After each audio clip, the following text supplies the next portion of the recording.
আসসালামু আলাইকুম গাইস। এটা একটা জেনারেল এসি। আমরা এই জেনারেলে আগে ছিল 22 কম্প্রেসার, এখন আমরা 410 লাগাইছি। কিন্তু আউটডোরটা একটু সমস্যা আছে। সেটা হলো আমরা দুইটা বাল্ব চেঞ্জ করে দিয়েছিলাম লিক থাকার কারণে। এখনও গ্যাস প্রেশার কমে গেছে। এখন লিকটা কোথায় আছে সেটা আমাদের খুঁজে বের করতে হইব। এই দেখেন জেনারেল ক্যাটালগ, রান প্রেশারটা আমরা দেখবো কত আছে। 410-এর তো 40 আছে, তার মানে অনেক গ্যাস কমে আছে, অনেক গ্যাস কমছে।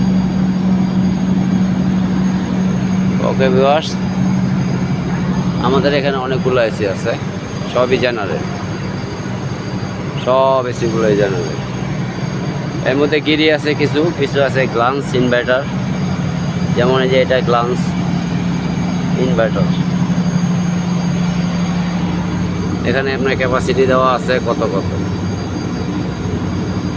ওকে ভিউয়ার্স, আমাদের ভিডিওগুলো যদি আপনাদের কাছে প্রয়োজন মনে হয় তাহলে চ্যানেলটি সাবস্ক্রাইব করে আমার পাশেই থাকেন। এসি সংক্রান্ত যাবতীয় সব কিছু আমার এখানে পাবেন। আজ এ পর্যন্তই। আসসালামু আলাইকুম।